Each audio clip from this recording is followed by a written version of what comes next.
The smell hit Eliza first. Tobacco, wet fur, and the sour stench of men who'd ridden too long in the cold. She stood in the corner of Vernon Pike's cabin, her back against the splintering wood, watching strangers evaluate her like they were buying a plow horse.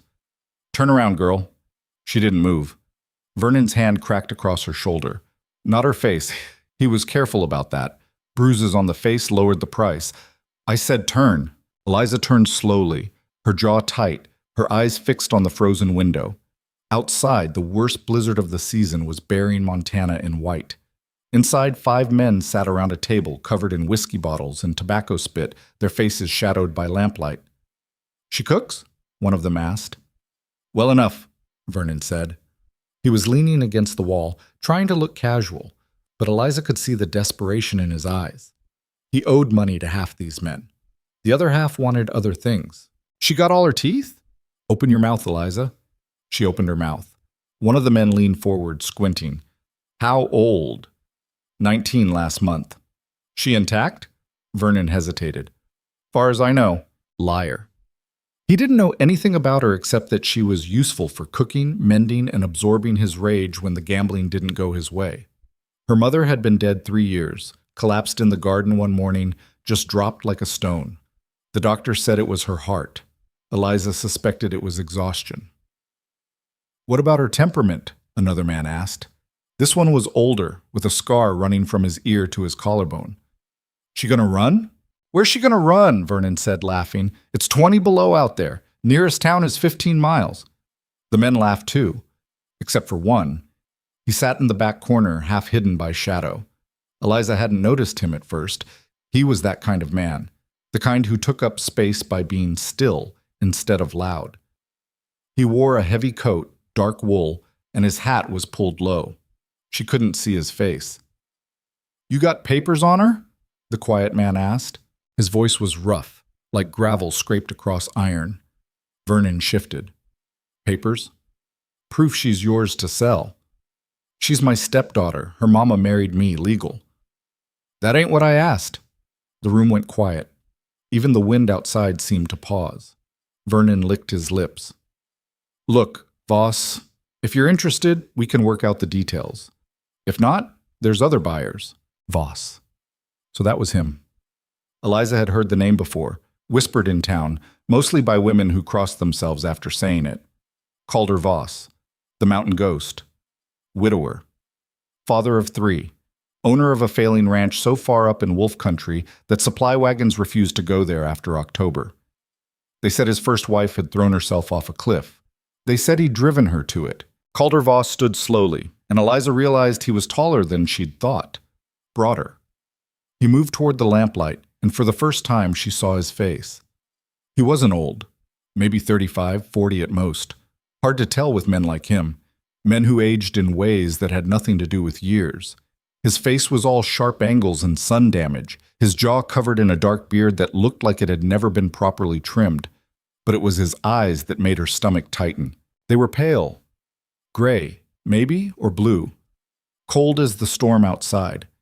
He looked at her the way you'd look at a fence post, calculating whether it would hold weight.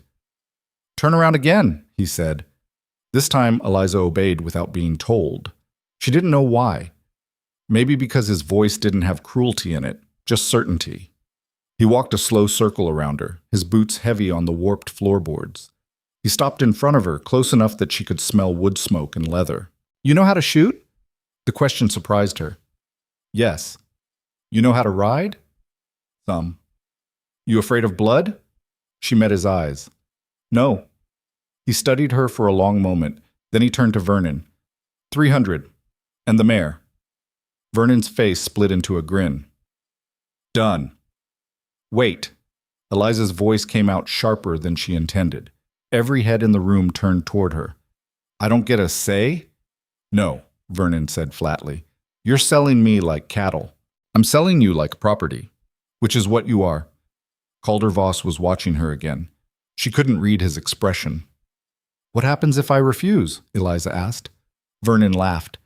"Then you spend the winter in the snow, girl. Your choice." It wasn't a choice. Not really. Eliza had 50 cents to her name and 1 pair of boots with holes in the soles. The blizzard outside would kill her in an hour. She looked at Calder Voss. "What do you want me for?" "Work," he said simply. "What kind of work?" "The kind that keeps my children fed." "That's all?" Something flickered in his expression. Not quite anger, not quite pain. "You think I rode 15 miles in a blizzard for something else?" Eliza didn't answer. Vernon slapped the table. "We got a deal or not, Voss?" Calder pulled a leather pouch from his coat and counted out bills onto the table. Then he turned to Eliza. "Get your things." "I don't have things."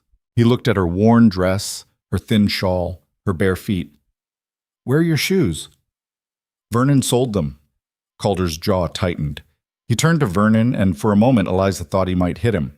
Instead, he pulled another bill from the pouch and threw it on the table. "For boots," he said coldly. Then he walked out into the blizzard. Pount. They rode in silence. Calder had brought an extra horse, a gray mare with a scarred flank. Eliza climbed on without help, ignoring the cold burning through her new boots. They were too big, but they were leather, and they were hers. The wind was a living thing, clawing at her face, trying to rip her from the saddle. Snow came down so thick she couldn't see 10 feet ahead. She kept her eyes on Calder's back, the dark shape of him disappearing and reappearing in the white. They rode for hours. Her hands went numb first, then her feet. She tucked her face into her shawl and tried not to think about freezing to death before they reached wherever they were going. Calder didn't look back. Not once. She wondered if he'd notice if she fell off the horse. Eventually, the wind shifted, and the snow thinned enough for her to see shapes, trees, huge dark pines bending under the weight of ice. The ground started climbing. The horses struggled, their breath coming in white clouds. Then she saw it. The ranch sat in a shallow valley, surrounded by forest on 3 sides, and open grazing land on the 4th. There was a main house, a barn, a few outbuildings. Smoke rose from the chimney. Lamplight glowed in one window. It looked almost normal. Calder reined his horse to a stop in front of the barn. He dismounted stiffly, tied the reins, and started toward the house without a word. Eliza sat on her horse, staring. "You coming?" Calder called over his shoulder. She slid down, her legs shaking. The cold had seeped so deep into her bones that walking felt like dragging herself through mud. She followed him to the house, her boots crunching through snow. Calder opened the door. Heat rushed out. Wood stove heat, thick and almost painful against her frozen skin. Eliza stepped inside and stopped. 3 children stood in the main room staring at her. The oldest was a boy, maybe 13, tall and gangly with his father's sharp jaw. He looked at Eliza like she was a snake that had slithered under the door. The middle child was a girl, 10 or 11, small and pale with dark circles under her eyes. She held a rag doll against her chest, her knuckles white. The youngest was another girl, maybe 6, with tangled blonde hair and a smudge of something, dirt or soot, across her cheek.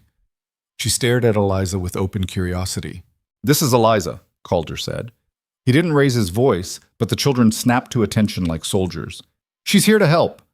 The boy's face twisted. "We don't need help." "Eli," Calder said quietly. Eli's jaw clenched, but he didn't argue. He turned and stormed toward the back of the house, slamming a door behind him. Calder sighed. He looked at the 2 girls. "This is May," he said, nodding to the middle child. "And that's Clara." May said nothing. Clara waved. Eliza tried to smile. Her face was too cold to manage it. "There's a room upstairs," Calder said. "Second door on the left. You can sleep there." "What about, we'll talk in the morning." He turned toward the kitchen, leaving Eliza standing in the doorway, dripping melted snow onto the floor. Clara tugged on May's sleeve. "Is she going to stay?" May didn't answer. She just stared at Eliza with those hollow, exhausted eyes. Eliza looked around the room. The walls were bare wood, rough-hewn and darkened by smoke. The furniture was plain, table, chairs, a bench near the stove. Everything was clean but worn, used past the point of comfort into pure function. On the mantel above the fireplace there was a single photograph in a wooden frame. A woman. Dark hair, pale skin, a slight smile. She looked young, younger than Eliza, Calder's first wife. Eliza stared at the photograph and felt a cold knot of understanding settle in her chest. She wasn't here to replace anyone. She was here to survive. 1. The The room upstairs was small, barely big enough for a bed and a trunk. There was no mirror, no rug, no curtains on the single window. The bed was unmade, the quilt thin and patched. Eliza sat on the edge of the mattress and waited for her hands to stop shaking. It didn't work. She thought about Vernon's cabin, the way he'd looked at her when he told those men she was for sale. She thought about her mother, dead in the garden, her hands still dirty from pulling weeds. She thought about the photograph downstairs. There was a soft knock on the door. Eliza stood. Yes? The door cracked open and Clara peeked in. She was holding a tin cup. Papa said to bring you tea. Eliza took the cup. It was warm. Thank you. Clara lingered in the doorway, her small face serious. Are you going to be mean? She asked. No, Eliza said. The last lady was mean. Eliza frowned. What last lady? The one Papa hired after Mama died. She hit May. What happened to her? Eli threw her trunk in the snow and told her to leave. Clara said it matter-of-factly, like this was normal. Papa didn't stop him. Eliza set the tea down carefully. I'm not going to hit anyone. Clara studied her for a long moment, then she nodded. Okay. She closed the door. Eliza sat back down on the bed and stared at the wall.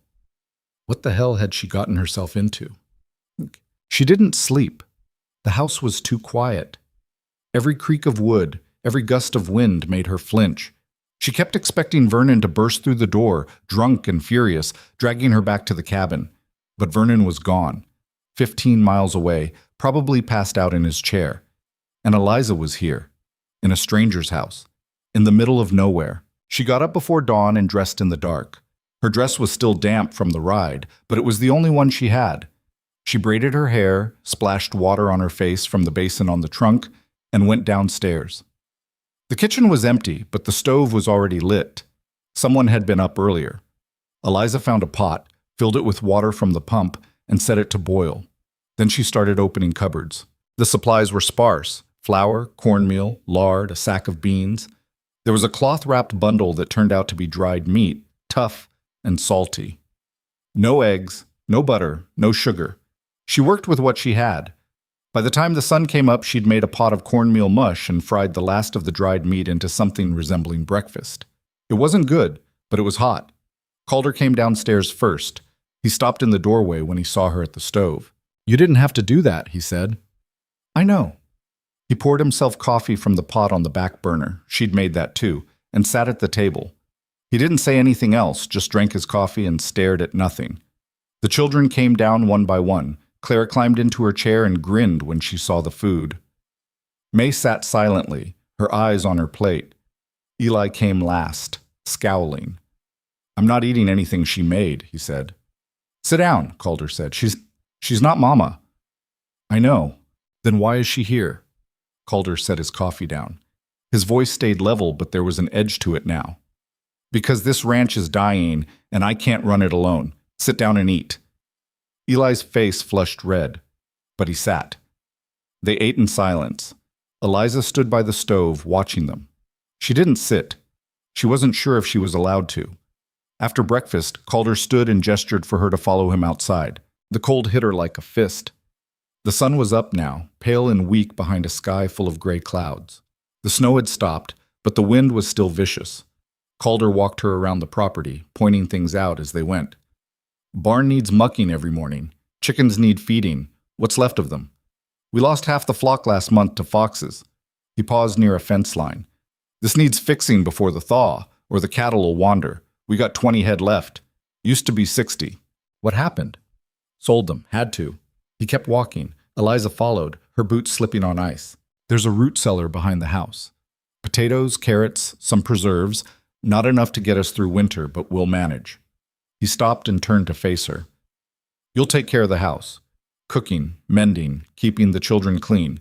May's been doing it since her mother died, but she's not strong enough. Clara has nightmares. Eli... He trailed off. Eli's angry. Don't take it personal. Why is he angry? Calder's expression hardened. Because his mother's dead and I brought home a stranger. Eliza crossed her arms against the cold.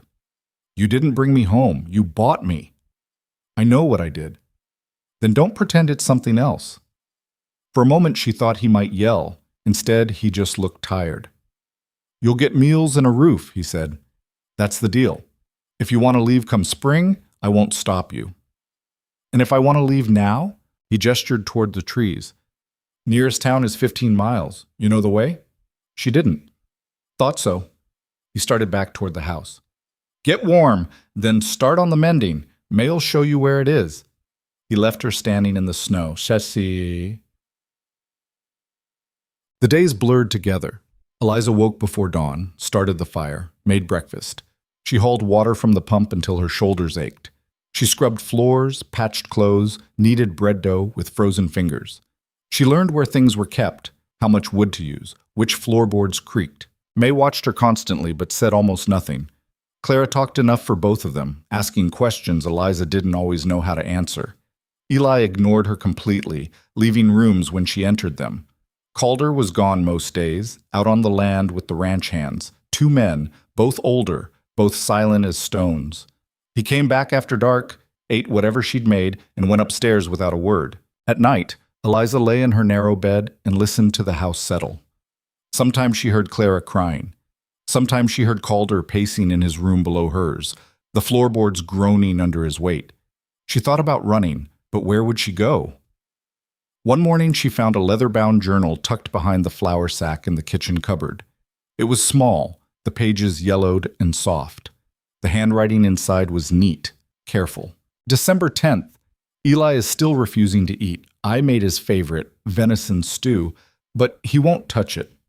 Calder says to let him go hungry, but I can't. He's so thin already. Eliza's chest tightened.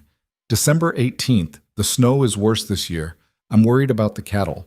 Calder won't say it, but I can see it in his face. If we lose any more, we'll have to sell the land. She flipped forward. January 3rd. I told Calder I'm pregnant again. He didn't say anything, just held me. I think he's scared. I'm scared too.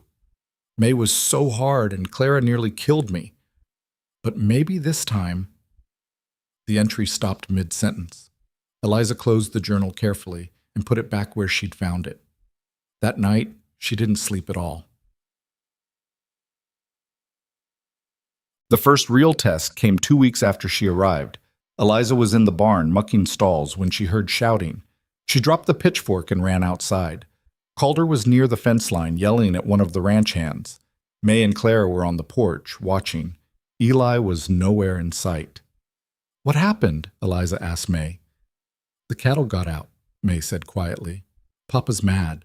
Eliza looked toward the open grazing land. Sure enough, she could see dark shapes moving through the snow, scattering. Without thinking, she ran toward the barn, grabbed a saddle, and threw it on the gray mare. Her hands shook as she tightened the straps. She hadn't ridden in weeks, but muscle memory took over. She mounted and kicked the mare into a run. The cold burned her lungs. Snow sprayed up from the horse's hooves. She could hear Calder shouting behind her, but she didn't stop. The cattle were panicked, running blind. Eliza cut in front of them, waving her arms, yelling until her throat burned. The mare danced sideways, snorting. Slowly, painfully slowly, the cattle turned. Eliza herded them back toward the fence, her heart hammering. One of the ranch hands rode up beside her, his face shocked. "You're gonna get yourself killed, girl." "Then help me," she snapped. Together, they drove the cattle back through the broken fence. By the time they finished, Eliza's hands were numb, and her legs were shaking so badly she could barely dismount. Calder was waiting by the barn. His face was unreadable. "That was stupid," he said. "You're welcome," Eliza shot back. For a long moment, they stared at each other. Then Calder turned and walked away. But that night, when Eliza came downstairs for dinner, there was an extra blanket folded on her chair. She didn't know who'd put it there. She didn't ask. Winter deepened. The snow piled higher. The wind howled through cracks in the walls. Food ran low. Eliza started rationing without telling anyone, giving herself smaller portions, claiming she wasn't hungry. May noticed but said nothing. Clara's nightmares got worse.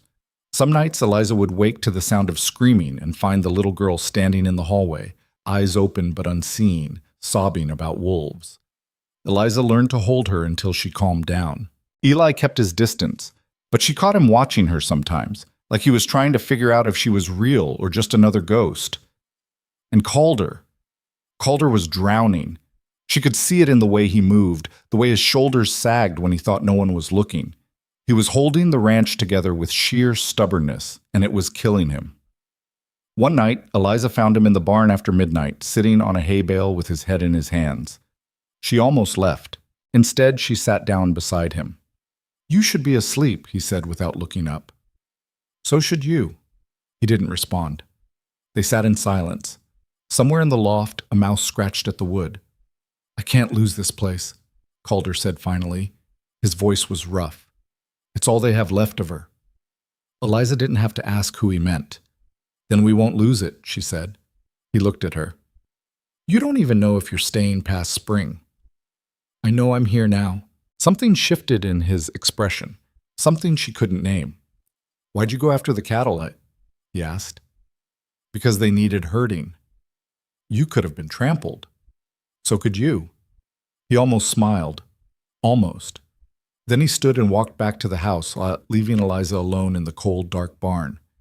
And for the first time since she'd arrived, Eliza wondered if maybe, just maybe, she wasn't entirely alone. The wolves came in February. Eliza heard them first, a sound like wind through broken glass, rising and falling in the darkness beyond the barn. She was in the kitchen, elbow deep in dishwater, when the howling started. Clara dropped her spoon. "Mama?" she whispered. May grabbed her sister's hand.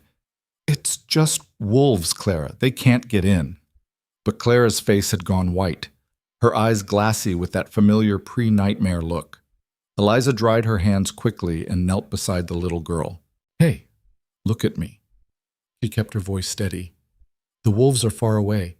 They're just talking to each other." "They're coming for us," Clara breathed, "like they came for Mama." May's grip on her sister's hand tightened. Eliza saw the older girl's jaw clench, saw the way she wouldn't meet anyone's eyes. The door banged open. Calder strode in, rifle in hand, snow dusting his shoulders. Behind him came the two ranch hands, Frank, who was missing 3 fingers on his left hand, and Old Dutch, who wasn't actually that old, but had been called that for so long nobody remembered his real name. "How many?" Eliza asked, standing. Calder looked at her, surprised. "You heard them?" Everyone heard them. 6, maybe 8. They're circling the north pasture. He checked the rifle's chamber. "Frank, you take the barn. Dutch, check the chicken coop. If they get past the fence, I can shoot," Eliza said. All 3 men turned to stare at her. "I said I can shoot." Calder's eyes narrowed. "You ever killed anything?" "Rabbits, foxes, a coyote once." "A wolf ain't a coyote." "I know that." He studied her for a long moment. Then he crossed to the cabinet, pulled out a smaller rifle, and handed it to her. "You stay in the house. If anything gets past us, you shoot it. Don't hesitate. Don't aim for the body. Go for the head." Eliza took the rifle. It was heavier than she expected, the metal cold against her palms. "What about the children?" May asked quietly. "Upstairs," Calder said. "All of you. Bar the door." "Papa." "Now, May." May pulled Clara toward the stairs. The little girl was crying silently, tears streaming down her face. Eliza watched them go, something tight forming in her chest. Eli appeared in the doorway to the back room, his face pale. "I'm going with you." "No." "I can help." "I said no." Calder's voice was flat, final. "You stay inside. You protect your sisters." For a moment, Eli looked like he might argue. Then something crumpled in his expression, and he turned away. The men went out into the cold. The door slammed shut. Eliza stood alone in the kitchen, holding a rifle she wasn't sure she could use on anything bigger than a rabbit, listening to wolves howl in the darkness. She checked the windows, locked the doors. Then she climbed the stairs slowly, the rifle heavy in her hands. The children were in May's room. The middle child had insisted on the smallest bedroom, Eliza had learned, because it was easier to keep warm. Clara was curled on the bed, shaking. May sat beside her, stroking her hair. Eli stood by the window, his back rigid. "Is Papa gonna die?" Clara whispered. "No," May said firmly, but her voice shook. Eliza sat in the chair by the door. "Your father knows what he's doing." So did Mama, Eli said without turning around. Didn't help her. The room went silent. Eliza wanted to ask what he meant, wanted to know what had really happened to Calder's first wife. But this wasn't the time. Outside, a gunshot cracked through the night. Clara screamed. May held her tighter, whispering something Eliza couldn't hear. Eli's hands were fists against the window frame. Another shot. Then another. Then nothing. The silence was worse than the howling. Eliza's heart hammered. She stood, rifle ready, and moved to the window.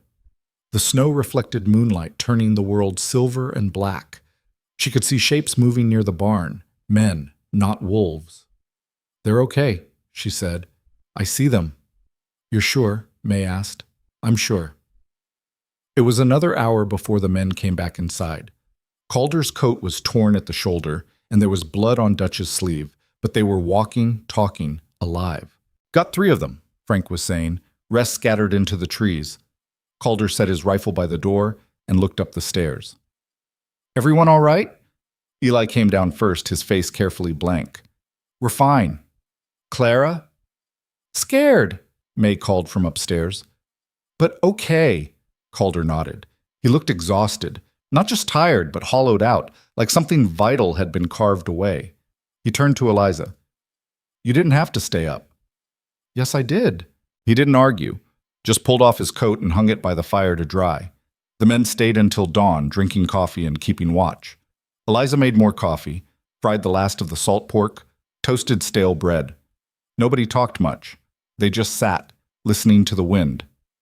When the sun finally rose, pale and weak, Calder walked the property with Frank and Dutch, checking fences, looking for breaks. Eliza watched from the kitchen window, scrubbing the same pot over and over. "They'll come back," May said quietly. Eliza turned. The girl was standing in the doorway, her thin face serious. "The wolves?" May nodded. "They always do. Papa says it's because we're weak, because we don't have enough cattle to keep them satisfied, so they start looking at the horses. Then the chickens. Then—" She trailed off. "Then what?" May's eyes were too old for her face. "Then us." Eliza set the pot down carefully. "That's not going to happen." "It happened to Mama." The words hung in the air like smoke. Eliza's throat tightened. "May, what happened to your mother?" The girl was silent for so long Eliza thought she wouldn't answer. Then she spoke, her voice barely a whisper. "She went out to check on the cattle. There was a storm. Papa told her to wait, but she wouldn't. She said we couldn't afford to lose anymore." May's hands twisted in her apron. "They found her by the north fence. The wolves had—" She stopped. Eliza didn't need her to finish. "It wasn't your father's fault," she said carefully. May looked at her. "I know, but Eli doesn't believe that. He thinks Papa should have stopped her, should have gone instead, should have done something." "And you?" "I think Mama was brave, and I think brave people die out here." She turned and walked back upstairs, leaving Eliza alone in the kitchen with a truth she didn't want to face. Brave people die out here. The question was, did that mean you should stop being brave, or did it mean you should be brave anyway? Eliza wasn't sure she wanted to know the answer. Banadkis. The next week, 2 more chickens vanished. Then a goat. The wolves were getting bolder, testing the fences, looking for weakness. Calder stopped sleeping. Eliza would come downstairs in the early hours and find him at the table, staring at nothing, his coffee long gone cold. She learned not to say anything, just made fresh coffee and left it where he could reach it. Frank quit. "I'm sorry, boss," he said, hat in his hands, standing by his horse. "But I got family down in Helena. Can't risk my neck for wages you can't pay." Calder didn't argue, just nodded and watched the man ride away. That left Dutch. And Dutch was 70 if he was a day, with a bad hip and hands that shook in the cold. "We're going to lose the ranch," May said one morning while she and Eliza were hanging laundry on the line. The fabric froze almost instantly, becoming stiff as boards. "Don't say that." "It's true. Papa won't say it, but I can see it. We don't have enough hands. We don't have enough cattle. And spring is coming." "Why is spring bad?" May looked at her like she was stupid. "Because that's when the bank comes. Papa borrowed money last year to buy seed and feed. He was supposed to pay it back after we sold the cattle in the fall, but we didn't have enough cattle to sell. Eliza's stomach sank. How much does he owe? I don't know, but it's a lot. They finished hanging the laundry in silence. Eliza's hands ached from the cold, but she barely noticed. Her mind was spinning, calculating. She'd seen the books once. Calder had left them on the table, open, while he went to check on a sick horse. She hadn't meant to look, but she had. The numbers were bad. Worse than bad. He was drowning in debt, and spring was going to pull him under. That night, Eliza did something she'd been avoiding. She went to the root cellar. The steps were narrow and steep, the air below thick with the smell of earth and rot.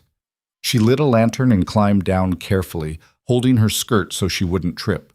The cellar was larger than she'd expected, with shelves lining the walls. But those shelves were nearly empty. A few sacks of potatoes sprouting and soft, some withered carrots, 3 jars of preserves, tomatoes from the look of them. That was it. This was supposed to feed them until spring. Eliza counted weeks in her head, counted mouths, counted meals. They had maybe a month. Maybe. After that, she climbed back up the stairs and found Calder in the barn, checking a horse's hoof. "We need to talk," she said. He didn't look up. "About what?" "Food. Money. The fact that we're not going to make it to spring at this rate." Now he looked up. His expression was guarded. "You been going through my things?" "I went to the root cellar. I can count, Calder." He set the horse's hoof down carefully and straightened. And we need a plan." "I have a plan." "What is it?" He didn't answer. Eliza crossed her arms. "You're going to wait until the last possible moment and then sell the land for whatever you can get. That's not a plan. That's giving up." His jaw tightened. "You've been here 6 weeks. Don't act like you know how this place works. I know we have 20 cattle left and no way to feed them. I know you owe money you can't pay. I know your children are scared and your ranch hands are quitting." She stepped closer. "And I know you're too stubborn to ask for help." "Help from who?" His voice was sharp. "Everyone in town thinks I'm cursed. Half of them won't even look at me. The other half are waiting for me to fail so they can buy my land for cheap." "Then we don't ask the town." "What are you talking about?" Eliza took a breath. "There's a cattle drive starting in Miles City next month. Big one. They're taking herds down to Wyoming, selling them at the railhead." Calder stared at her. "How do you know that?" "Dutch told me. He used to work drives before he got too old." "And?" "And if we can get our cattle there, we can sell them for 3 times what they're worth here. Maybe 4 times. Calder's face darkened. "That's a 2-week drive through mountains in late winter. We don't have the men. We don't have the supplies. And we sure as hell don't have the luck. We have me." "You?" He almost laughed. "You're a girl who's been here 6 weeks. You ever worked a cattle drive?" "No, but I can ride, I can shoot, and I'm not afraid of hard work." "It's not about being afraid, it's about surviving. Drives like that kill people, Eliza. Good people, experienced people." "So does starving," she shot back. "So does losing everything your children have left of their mother." That hit him. She could see it in the way he flinched, the way his hands curled into fists at his sides. "Why do you care?" he asked quietly. "This isn't your ranch. These aren't your children." "I know that." "Then why?" Eliza didn't have a good answer. Or maybe she had too many answers, and none of them made sense. Because she was tired of running. Because she was tired of being helpless. Because for the first time in years, she felt like she might be able to do something that mattered. "Because I'm here," she said finally, "and I'm not leaving until spring, so we might as well try." Calder stared at her for a long time. Then he shook his head. "It's too dangerous. Everything out here is dangerous. I can't risk—" "You don't have a choice," she interrupted. "We're out of options, Calder. Either we try this, or we lose everything. Those are the only 2 paths left." He turned away, running a hand through his hair. She could see the tension in his shoulders, the way he was fighting with himself. "Dutch is too old," he said finally. "His hip won't hold up." "Then it's you and me." 2 people can't move 20 head of cattle through mountains. "Then we find more people." "With what money?" Eliza bit her lip. He was right. They couldn't pay wages. Couldn't offer anything except a share of the profits, if there were any profits. "What about Eli?" she asked. Calder turned sharply. No. He's 13. That's old enough. He's a child. He's a rancher's son, and he knows this land better than I do. I said no. Why? Because you're afraid of losing him, like you lost his mother? The words came out harsher than she'd meant them. Calder's face went blank, hard as stone. Get out of my barn, he said quietly. Eliza didn't move. Calder, get out. She left. Her heart was pounding, her hands shaking. She'd pushed too far, said too much. But she wasn't wrong. For 3 days, Calder didn't speak to her. He ate the meals she made in silence. He came and went without acknowledgement. When she entered a room, he left it. May noticed. What did you say to Papa? Something I shouldn't have. Are you leaving? Eliza paused, a pot halfway to the stove. Do you want me to leave? May was quiet for a moment. Then she shook her head. Good, Eliza said, because I'm not going anywhere. On the 4th day, Eli found her in the barn. She was mucking stalls, again, always again, when she heard footsteps behind her. She turned, expecting Dutch. It was the boy. He stood in the doorway, backlit by pale sunlight, his hands shoved deep in his pockets. I heard you and Pa fighting, he said. Eliza leaned on the pitchfork. We weren't fighting. Sounded like fighting. She didn't argue. What do you want, Eli? He stepped closer. Up close, she could see how much he looked like his father, same sharp jaw, same gray eyes. But there was something else there, too. Something broken that hadn't healed right. Is it true? He asked. About the cattle drive? Yes. Pa won't let me go. I know. Why not? Eliza considered her answer carefully. Because he's afraid of losing you. I'm not a baby. I know that too. Eli's jaw worked. I can help. I know every trail in these mountains.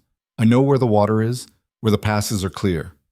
Dutch is too old. You've never done this before. Pa needs me. Tell him that. He won't listen. Then make him listen. Eli stared at her. Then he turned and walked away. That night she heard shouting from downstairs. Calder's voice, low and angry. Eli's voice, higher, cracking with frustration. Then silence. Then footsteps on the stairs. Calder appeared in her doorway. He looked exhausted. You talked to Eli, he said. He talked to me. Same thing. Eliza sat up in bed, pulling the thin blanket around her shoulders. What did he say? That he wants to come on the drive, that he can help, that I'm treating him like a child. Calder's voice was rough. He's right. About which part? All of it. He rubbed his face. I can't keep him wrapped up here forever. He's going to resent me. Hell, he already does. So let him come. If something happens to him, something could happen to him here, Eliza said. Something could happen to any of us, any day. That's not a reason to stop living. Calder leaned against the doorframe. He looked older than he had 6 weeks ago, more worn. You ever lost someone? He asked quietly. My mother. How? Her heart gave out. Eliza pulled the blanket tighter. Or maybe she just got tired. Hard to tell the difference sometimes. I can't lose another person I love, Calder said. I won't survive it. The words hung between them, heavy and raw. Then we make sure everyone survives, Eliza said. He looked at her for a long moment. Then he nodded once and left. The next morning, he told Eli he could come. The boy's face lit up in a way Eliza had never seen before. For a moment, he looked like a child again. Then he caught himself, straightened his shoulders, and nodded seriously. Thank you, Pa. Don't make me regret this, Calder said. I won't. May was less happy. What about us? She asked quietly. Who's going to protect us while you're gone? Dutch will be here, Calder said, and you know how to shoot. I'm 11. I know, but you're smart and you're strong. He knelt down so he was eye level with her. I need you to take care of Clara while I'm gone. Can you do that? May's chin trembled, but she nodded. Clara cried. She clung to Eliza's skirt and sobbed, begging her not to go, saying the wolves would come back, saying everyone always left and never came back. Eliza held her until she calmed down. I'm coming back, she whispered. I promise. Mama promised too, Clara whimpered. Eliza didn't have an answer for that. They spent the next week preparing. Calder checked every horse, every saddle, every rope. Eli mapped out routes, arguing with his father about which passes would be clear, which trails were safest. Dutch dug through old supplies and found canvas for a makeshift tent, a Dutch oven that still worked, and a box of ammunition that hadn't gone bad. Eliza packed food. There wasn't much: dried meat, hardtack, beans, coffee. She rationed it carefully, calculating meals, trying to stretch what little they had. At night she lay in bed and wondered what she'd gotten herself into. She'd never done anything like this, never been responsible for anything more important than keeping herself alive. Now she was about to drive 20 head of cattle through mountains in late winter with a man who barely tolerated her and a 13-year-old boy who blamed her for existing. It was insane, but it was also the only chance they had. The night before they left, Eliza found Calder in the barn again. He was checking the horses one last time, running his hands over their legs, looking for injuries. "Can't sleep?" she asked. "Not much point. We leave before dawn." She leaned against a stall door. "Are you scared?" He looked at her, surprised. "Why would you ask that?" "Because I am." Calder straightened. "You should be. This is going to be hard, Eliza. Harder than anything you've done before." "I know. You could die out there. I could die here." "That's not the same, isn't it?" He didn't answer, just went back to checking the horses. "Why did you agree to this?" Eliza asked. "Really?" "Because you were right. We're out of options."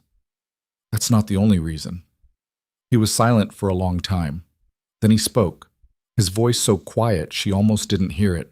"Because I'm tired of losing. I'm tired of watching this place fall apart. I'm tired of telling my children everything's going to be fine when I know it's not." He looked at her. "And maybe because you're the first person in a long time who looked at this mess and decided to fight instead of run." Eliza's throat tightened. "I don't know how to fight." "Neither do I," Calder said. "But I guess we'll figure it out." They left 2 hours before dawn. The children stood on the porch, watching. May with her arms around Clara, both of them silent.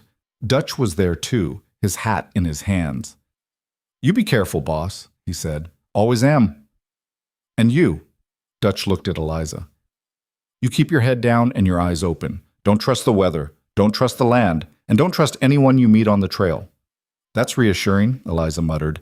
"It ain't meant to be reassuring. It's meant to keep you alive." Eli mounted his horse without help, his jaw set. Calder checked the cattle one last time, 20 head, thin and nervous. Then he swung into his saddle. "Let's move," he said. They drove the cattle into the darkness, away from the ranch, away from the only safety they had. The snow crunched under hooves, the wind bit at Eliza's face, and somewhere behind them, Clara started crying again. Eliza didn't look back. If she looked back, she might not leave. And if she didn't leave, they'd lose everything. So she kept her eyes forward and her hands steady and followed Calder into the unknown, praying to nothing in particular that they'd all make it back alive. The first day nearly killed them, not from wolves or cold or falling rocks, but from the simple grinding reality that none of them knew what they were doing. The cattle scattered every time the wind changed direction. Eli's horse threw a shoe before noon. Eliza's hands bled through her gloves from gripping the reins too hard, and by nightfall her thighs were so raw from the saddle she could barely walk. Calder said nothing, just made camp in a sparse grove of pines, built a fire with wood that wouldn't catch, and chewed jerky in silence while Eli tended the horses, and Eliza tried not to cry from exhaustion. "We made maybe 8 miles, Eli said quietly. He was rubbing salve into his horse's leg where the lost shoe had left the hoof tender. "We need to do 15 a day to make Miles City in time." "I know," Calder said. "So what do? "We do better tomorrow." Eliza wrapped herself in a blanket and stared at the weak fire. Her whole body hurt, her shoulders, her back, her hands.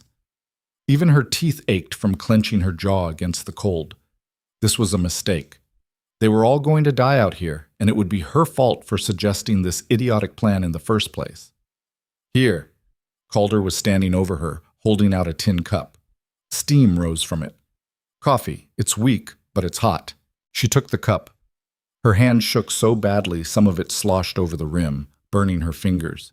She didn't care. The heat felt like salvation. "You did good today," Calder said. She looked up at him, surprised. "I almost lost 6 cattle in that ravine." "But you didn't. Only because Eli headed them off, and you backed him up. That's what matters." He crouched beside her, his face shadowed in the firelight. "First day is always the hardest. Your body doesn't know what you're asking it to do yet. By tomorrow, it'll start figuring it out." "What if it doesn't? Then we'll deal with it." He stood. "Get some sleep. I'll take first watch." "Watch for what?" "Everything." He walked to the edge of their small camp and stood there, rifle in hand, staring out at the darkness. Eli had already curled up near the fire, his coat pulled over his head. The boy was asleep in seconds, his breathing deep and even. Eliza envied him. She lay down on the frozen ground, pulled the blanket tight around herself, and tried to ignore the fact that she could feel every rock, every root, every imperfection in the earth beneath her. She didn't think she'd sleep, but exhaustion was stronger than discomfort, and she dropped into unconsciousness like falling down a well. When she woke, it was still dark. Eli was on watch now, a small shape huddled by the dying fire. Calder was asleep a few feet away, his breathing rough and uneven. She could hear the cattle shifting, their hooves scraping against stone, and something else, a sound, low, rhythmic. Eliza sat up slowly, heart pounding. She reached for the rifle Calder had given her, always within reach now, always loaded, and stood. "Eli," she whispered.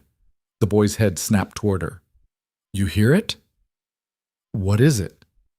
"Don't know. Been going on for 10 minutes. They stood together in the darkness, listening. The sound was getting closer. Not howling, not wind, something else. Something that made Eliza's skin crawl. Then she saw them. Eyes. Dozens of pairs, reflecting the firelight like coins in the dark. "Wolves," Eli breathed. "Get your father. He's been up for 2 days straight. Get him now." Eli scrambled toward Calder, shaking his shoulder. The man came awake instantly, hand already reaching for his rifle. "How many?" he asked, his voice clear, alert. "I can't tell," Eliza said. "They're circling." Calder stood, scanning the darkness. The eyes shifted, moving in patterns that seemed random, but weren't. They were testing. Looking for weakness. "They're after the cattle," he said quietly. "Eli, get behind the herd. Keep them together. Eliza, stay with me. If they charge, aim for the front runners. Don't waste bullets on the ones in back." "What if they don't charge?" Eli asked. "Then we wait." They waited. Minutes stretched into hours. The wolves never came closer, but they never left either. They just circled, patient, watching. The cattle grew more agitated, their eyes rolling white, their hooves stamping. Dawn came slowly, gray and cold. As the light strengthened, the wolves melted back into the trees, but Eliza could still feel them out there, watching. "They'll follow us," Calder said. He looked exhausted, his face lined and gray. "All the way to Miles City if they have to. Can we outrun them?" "Not with cattle this thin. They're weak. The wolves know it." Eli kicked at a rock. "So what do we do?" Calder didn't answer. He just started breaking camp, his movements mechanical, automatic. They moved out an hour later, pushing the cattle harder than before. Eliza's body screamed in protest, but she ignored it. The wolves were still back there. She could feel them like an itch between her shoulder blades. The terrain got worse. The trail, if you could call it a trail, climbed steadily, winding between boulders and patches of ice. The cattle slipped and stumbled. One of them fell, its leg buckling, and wouldn't get up. Calder dismounted and examined it. When he stood, his face was grim. "Broken," he said. Eli looked away. Eliza's stomach turned. Calder drew his pistol. The shot echoed off the rocks, scattering birds from the trees. The cattle panicked, trying to scatter, and it took 10 minutes of hard riding to get them under control again. When they finally settled, Calder holstered his pistol and mounted his horse without a word. They left the dead cow behind. That night, the wolves fed well. The next 3 days were worse. The cold intensified. Ice formed in Eliza's hair, in the horses' manes. The trail narrowed until they were moving single file along a ridge with a drop on one side that went down and didn't seem to have a bottom. Eli's horse started limping. Not badly, but enough to slow them down. Calder's jaw got tighter with every passing hour. On the 5th day, they lost 2 more cattle, not to wolves, not to injury. They just wandered off during the night, somehow getting past Eli on watch, and by the time they realized the animals were gone, it was too late to track them. Calder said nothing, but Eliza saw the way his hands shook when he saddled his horse, saw the way he wouldn't meet Eli's eyes. The boy looked devastated. "I'm sorry, Pa, I don't know how they got past me." "It's not your fault." "But—" "I said it's not your fault." Calder's voice was flat, dead. "We keep moving." They kept moving. Eliza's world narrowed to simple things. Staying in the saddle, keeping the cattle together, eating enough to stay alive, sleeping when she could. Everything else fell away. The ranch, the children, her old life. None of it mattered out here. Only survival mattered. On the 7th day, they reached the canyon. Eliza saw it first, a massive split in the earth, the ground just dropping away into nothing. A frozen river ran along the bottom, white and jagged. The trail led down in a series of switchbacks so steep they looked like they'd been carved by someone with a grudge against living. "We're not going down that," she said. Calder studied the canyon. "We don't have a choice. The only other route adds 4 days. We don't have 4 days of supplies. We don't have supplies for dying in a canyon either." "She's right, Pa," Eli said. His face was pale. "That's a bad trail, real bad." "I know it's bad, but it's faster." Calder looked at them both. "We'll go slow. Take it one section at a time. The cattle can handle it." "What if they can't?" Eliza asked. "Then we lose some cattle, but we're losing them anyway if we don't get to Miles City soon." He urged his horse forward. "Come on!" The descent was a nightmare. The path was barely wide enough for one horse. The cattle balked, eyes rolling, hooves scraping. Eliza dismounted and led her horse by hand, afraid to ride, afraid the trail would crumble under the combined weight. Halfway down, it started snowing. Not the gentle snow of Christmas cards, but hard, driving snow that came at them horizontally, blinding and vicious. The wind howled through the canyon, a sound like the earth itself screaming. "Keep moving!" Calder shouted. His voice was barely audible over the wind. "Don't stop!" A cow slipped. Eliza saw it happen. The animal's back leg sliding on ice, its whole body tilting, and then it was falling, tumbling down the slope in a terrible silence that somehow cut through the storm. It hit the frozen river with a sound like breaking glass. "Don't look at it," Calder yelled. "Keep your eyes on the trail." But Eliza couldn't help it. She looked, saw the dark shape on the white ice, saw it try to stand, saw it fail. Then the wolves came. They appeared like shadows, moving down from the rocks with a speed that seemed impossible. The injured cow tried to run on broken legs. It didn't make it 10 feet. "Jesus," Eli whispered. "Move," Calder said. "Now." They moved. The rest of the descent was a blur. Eliza's hands were so cold she couldn't feel them. Her feet kept slipping. At one point she fell, landing hard on her hip, and for a terrible moment she thought she'd slide right off the trail into the canyon. But her horse, steady, patient creature, braced itself, and she managed to grab a rock and pull herself up. When they finally reached the canyon floor, they had 14 cattle left. 14 out of 20. Calder dismounted and walked away from the group. He stood at the edge of the frozen river, his back to them, his shoulders rigid. Eli looked at Eliza. "Is he okay?" "I don't know." "Should we—" "Leave him alone." They made camp in silence. Eli tended the horses. Eliza tried to start a fire, but her hands weren't working right. The matches kept slipping through her numb fingers. "Here." Eli took the matches from her and got the fire going in 3 tries. His hands were steadier than hers, younger, stronger. "Thanks," she said. "You okay?" "Fine." "You don't look fine. You look like you're gonna fall over." "I'm not going to fall over." "Eliza, I said I'm fine." She wasn't fine. She was so far from fine, she couldn't remember what fine felt like. But she couldn't say that. Couldn't show weakness. Not here. Not now. Calder came back after dark. He sat by the fire and stared at it, his face blank. "We should turn back," he said finally. Eli and Eliza both froze. "What?" Eli asked. We should turn back, go home. This was a mistake. Pa, we've come this far. And we've lost 6 cattle. We're down to 14 head. Even if we make it to Miles City, even if we sell them all, it won't be enough. Calder's voice was empty. It's over. It's not over, Eliza said. Yes, it is. No. She stood, ignoring the way her body protested. We've lost cattle, fine. But we've still got 14. That's 14 more than we'd have if we'd stayed home and waited for the bank to take everything. We're going to lose more, Calder said. Maybe all of them. Maybe. Or maybe we won't. You don't know that. You don't know that we will. She moved closer to the fire, to him. You told me brave people die out here, remember? May said it, and maybe that's true. But you know what else is true? Cowards die too. Difference is, they die for nothing. Calder looked up at her. The firelight made his eyes look hollow. What if I get my son killed? What if I get you killed? What if you don't? That's not good enough. It has to be. Eliza sat down across from him. Because it's all we've got. Hope, luck, whatever you want to call it.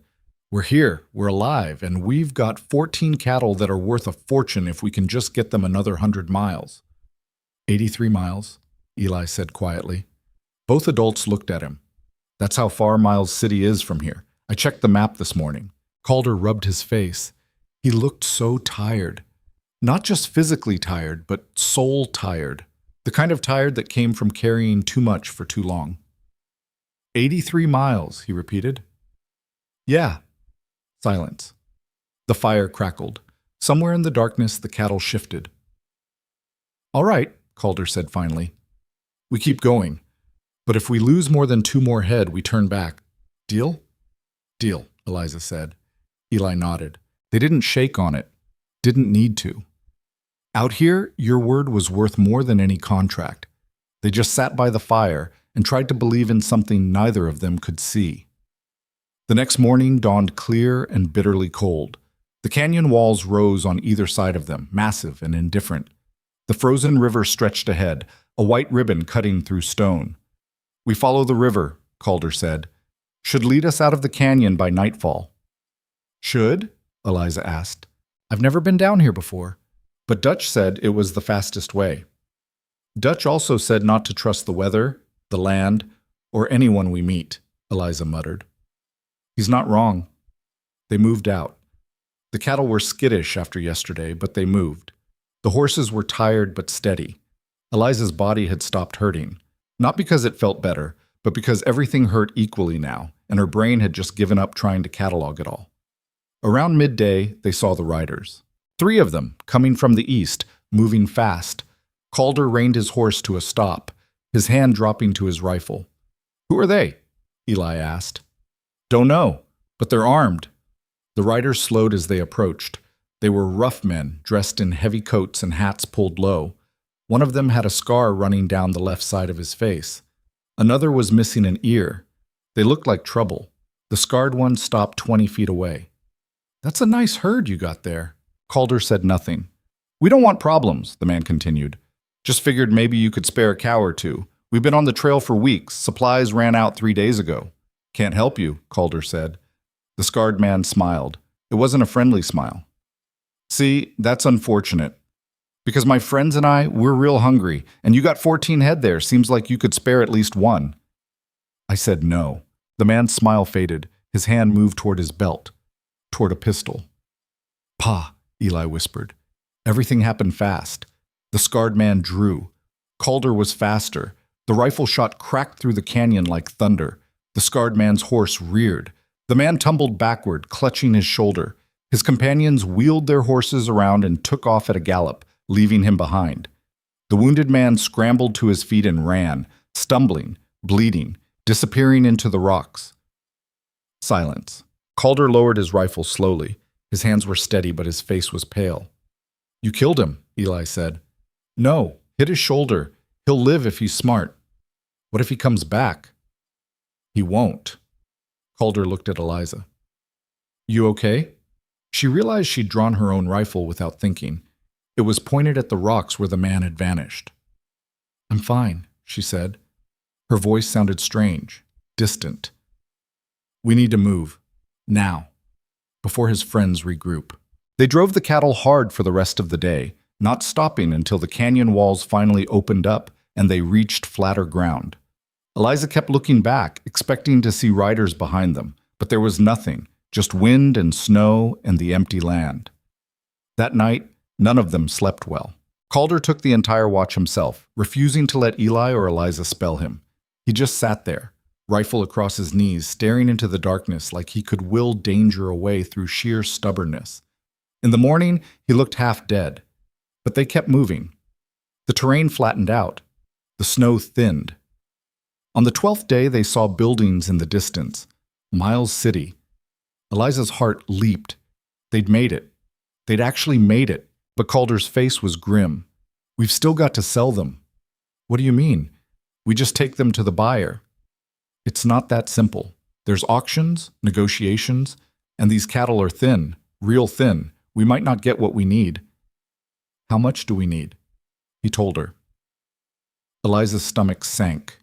It was more than she'd thought. Much more. Can we get that? Eli asked. I don't know, Calder said, but we're about to find out. They drove the cattle into Miles City on a gray afternoon with storm clouds gathering overhead. The town was bigger than Eliza had expected. Real buildings, real streets, people everywhere. After 2 weeks in the wilderness, it felt overwhelming. The stockyard was on the south edge of town, a massive corral full of cattle and noise and men shouting bids. Calder found the livestock agent, a fat man with a cigar and a clipboard, and started talking numbers. Eliza couldn't hear the conversation, but she could see Calder's face getting harder with every sentence. When he came back, he looked defeated. What did he say? She asked. He'll give us half what we need, says the cattle are too thin, says nobody wants to buy walking skeletons. That's not fair. Fair doesn't matter. It's business. So what do we do? Calder stared at the cattle. At the 14 animals they'd risked everything to bring here. 14 out of 20. Half their herd, half their hope. I don't know, he said quietly. And for the first time since she'd met him, Eliza saw Calder Voss look completely, utterly lost. Eliza didn't remember making the decision to walk away from Calder and Eli. One moment she was standing there, staring at those 14 emaciated cattle, and the next her feet were moving, carrying her through the stockyard toward the main street of Miles City. Her hands were shaking, not from cold this time, from anger. They'd come all this way. Lost 6 cattle, nearly died a dozen times, and some fat man with a cigar was going to give them half of what they needed because the animals looked hungry. Of course they looked hungry. They'd just been driven through hell. She found herself in front of a saloon. Through the dirty window she could see men drinking, laughing, playing cards. Rich men. Men who probably had more money in their pockets than Calder would see in 5 years. The door opened and a man stumbled out, nearly colliding with her. He reeked of whiskey and tobacco. Watch it, he slurred, then squinted at her. Hey, you're that girl came in with Voss, ain't you? Eliza stepped back. I don't know what you're talking about. Sure you do. Saw you drive those cattle in. Pathetic-looking things. He laughed. Heard Jessup only offered him half price. Serves him right, bringing garbage like that to market. Those cattle aren't garbage. Could have fooled me. They're thin because we drove them 2 weeks through mountains in winter. They're alive because we kept them alive. That makes them tougher than any fat cow that got carried here in a rail car. The drunk man blinked at her. Then he laughed harder. You got spirit, girl, but spirit don't change facts. Those cattle ain't worth— How much would you pay for them? Eliza interrupted. What? How much would you pay? Right now, cash. The man stared at her. Then he grinned. I ain't buying cattle, sweetheart. Why not? You got money. I can smell it on you. That's whiskey you're smelling. That too. Eliza crossed her arms. But you're dressed too well to be broke, and you're drunk at 2 in the afternoon, which means you don't have to work, so you've got money. Question is, are you smart enough to know a good deal when you see one? The man's grin faded. He studied her with new interest. What kind of deal? 14 head. They're thin now, but feed them for 3 weeks, and they'll be prime beef. Worth twice what you'd pay for them today. Jessup already made an offer. Jessup's trying to rob us. I'm trying to make us both rich.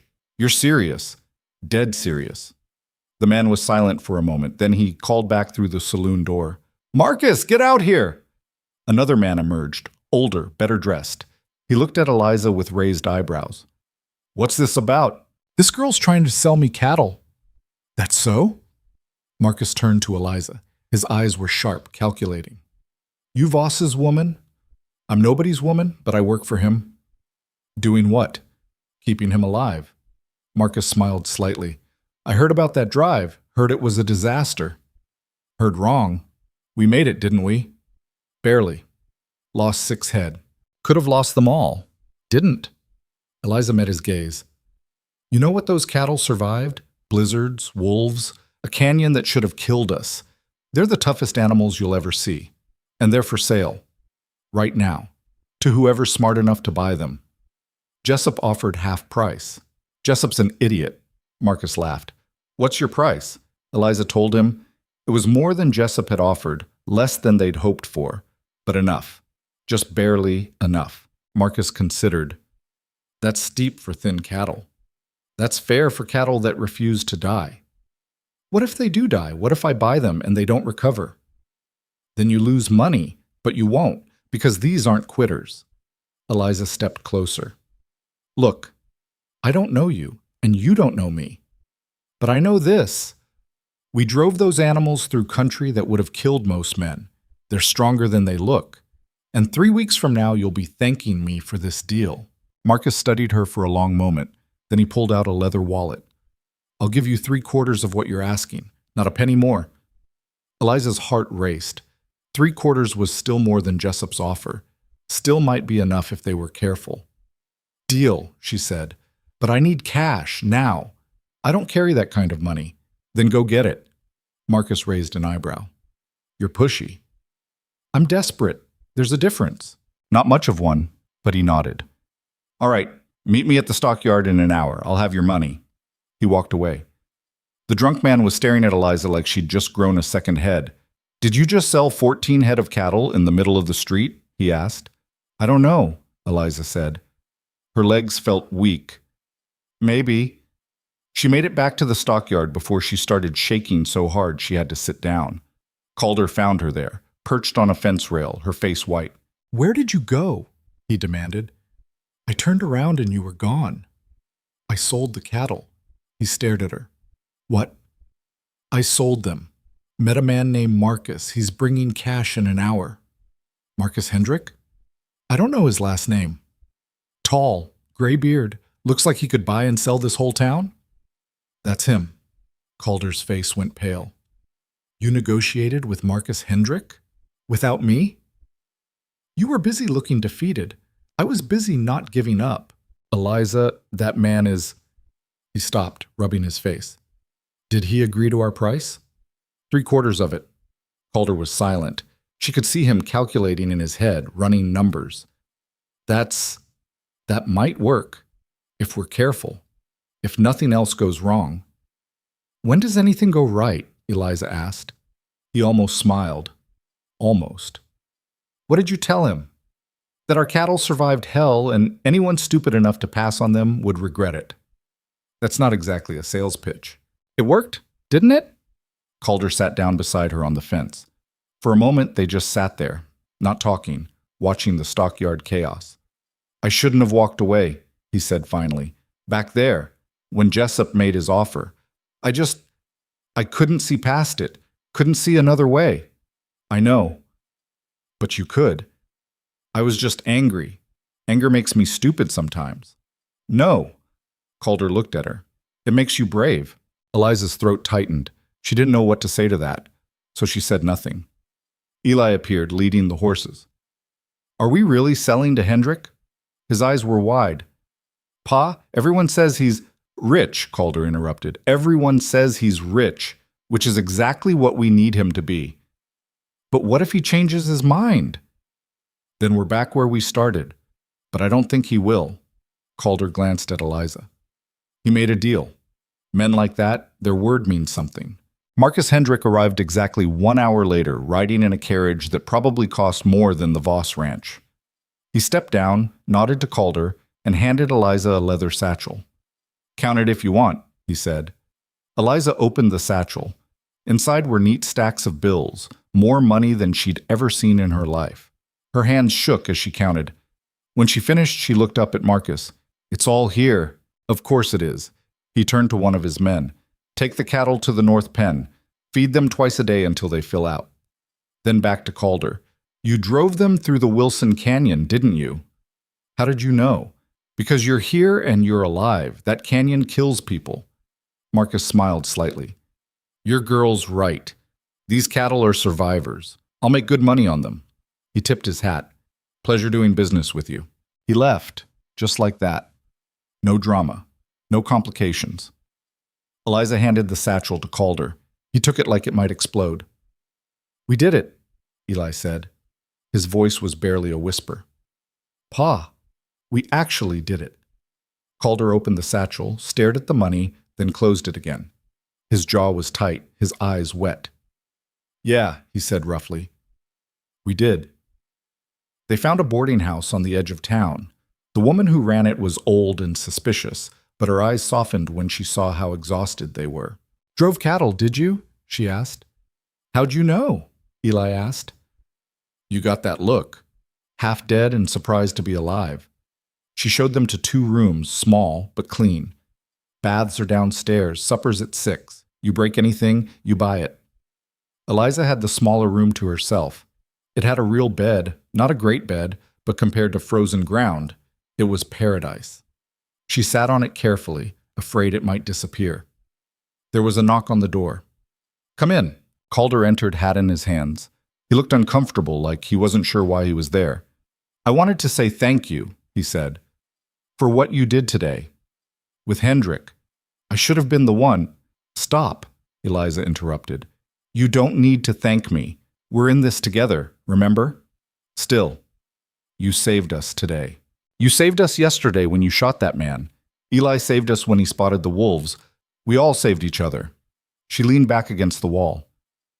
"That's how this works, right? We take turns keeping each other alive." Calder was quiet for a moment, then he nodded. "I guess it is." "How much do we have left? After paying what you owe?" "Not much. Maybe enough for supplies to get home. Maybe enough to get through spring if we're lucky." "But the ranch is safe." "For now. Then we won it." "We survived it," Calder corrected. "Winning would be making it through next winter, and the winter after that, and one winter at a time," Eliza said. "That's all anyone can do out here." He smiled. It was small and tired, but it was real. "When did you get so wise?" "I'm not wise. I'm just too stubborn to quit." "Same thing sometimes." He moved toward the door, then paused. "Get some rest. We leave at dawn." "Dawn? Can't we stay one more day? And spend money we don't have?" "No. We go home." Home.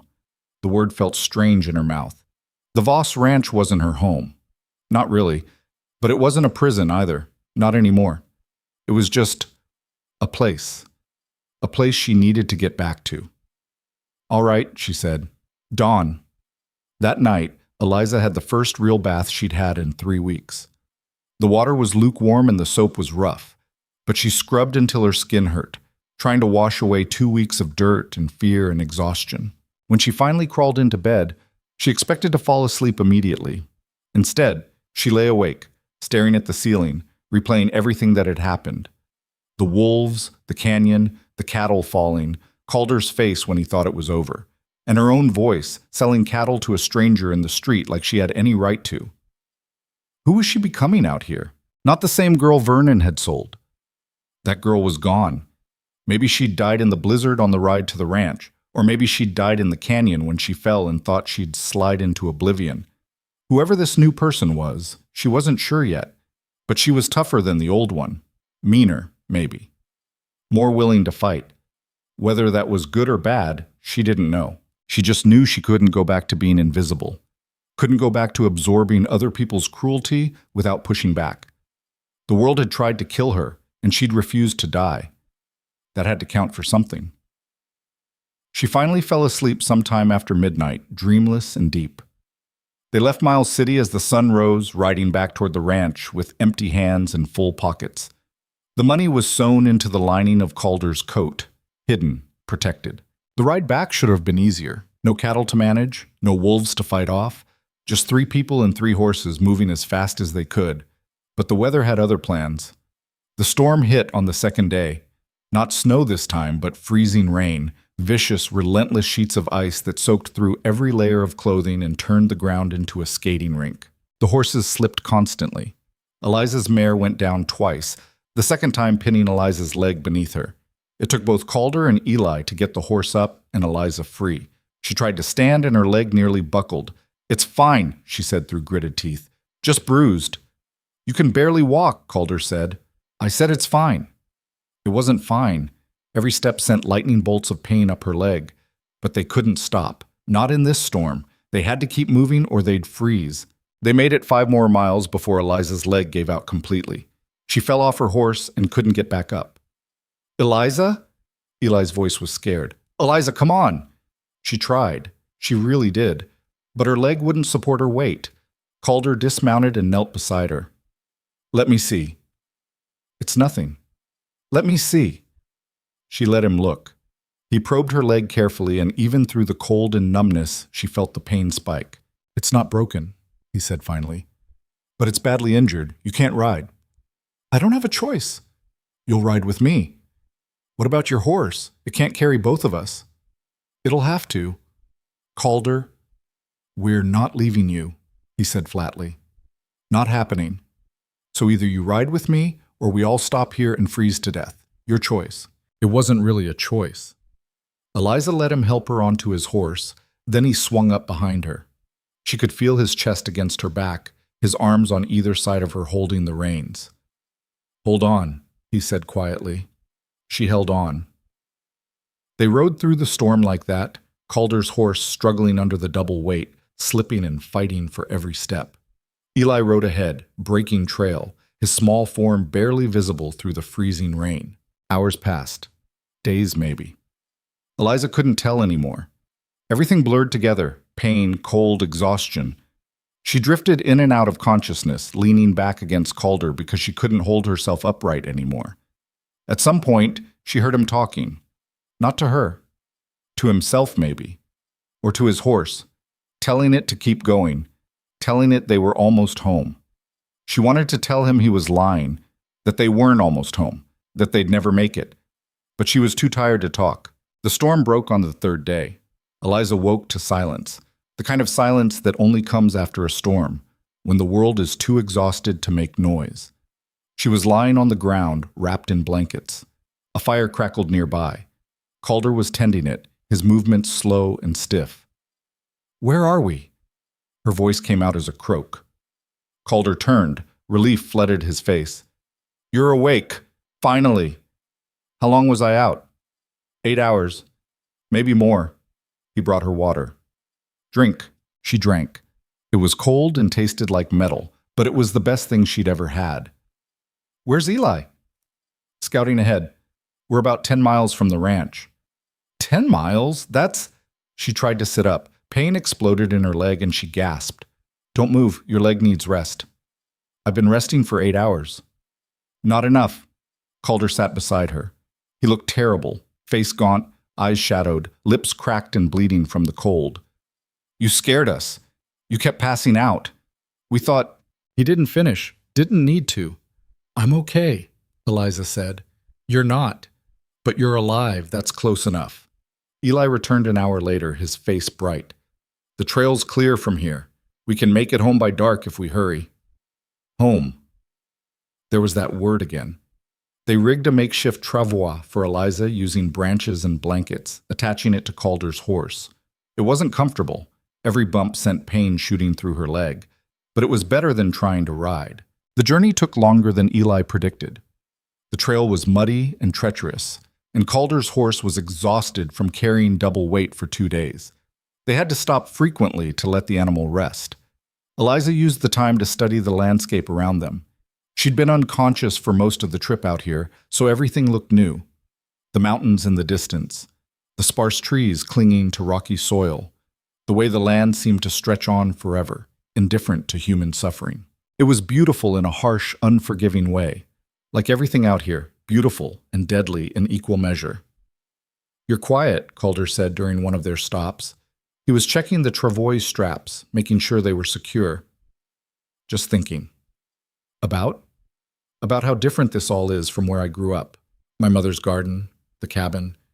Everything was smaller, safer, or at least it felt safer.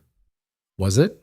Eliza thought about Vernon, about the years she'd spent invisible, trying not to provoke his rage. No, I guess not. Just a different kind of dangerous. You miss it? Sometimes, but mostly I don't. That girl who lived there, she trailed off. She's not me anymore. Who is? I don't know yet. Someone stronger, maybe. Someone who doesn't know how to quit. She looked at him. Is that good or bad? Depends on the day, Calder said. But I'm glad you're here. Even if you drive me crazy sometimes. Only sometimes? He almost laughed. Most times. They made it back just as the sun set, riding into the ranch yard with the last light painting the sky orange and purple.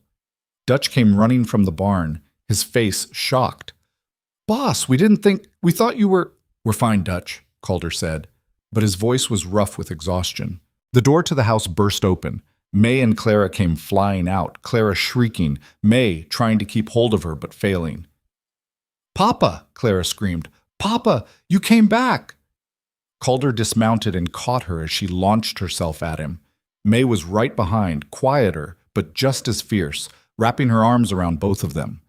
Eliza watched from the travois, something tight in her chest. This was their moment, their family. She was just, Eliza! Clara broke free and ran to her. You came back too, but why are you on the ground? Are you hurt? I'm fine, sweetheart, just a little banged up. Did the wolves get you? No wolves this time, just a horse and some bad luck. May appeared beside Clara, her eyes scanning Eliza's leg. How bad? Not broken, just angry. Can you walk? Eventually.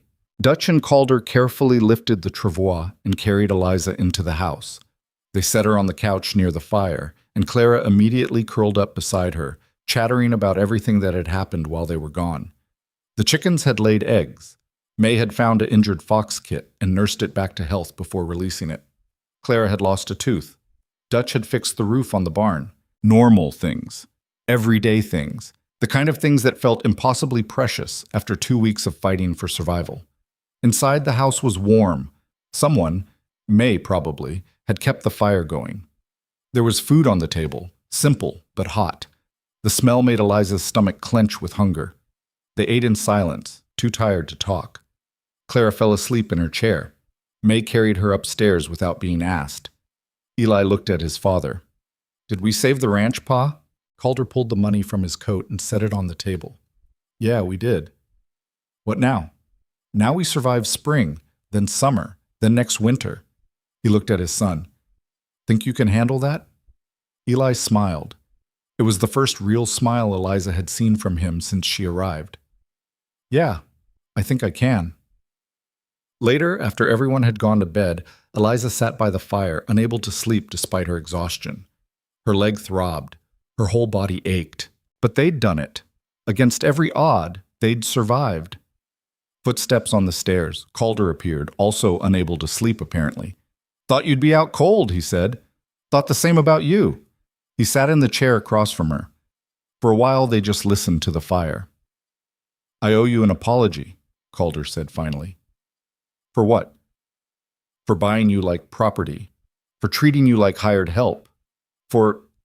He trailed off. For not seeing you until it was almost too late. I'm not sure what you're seeing now.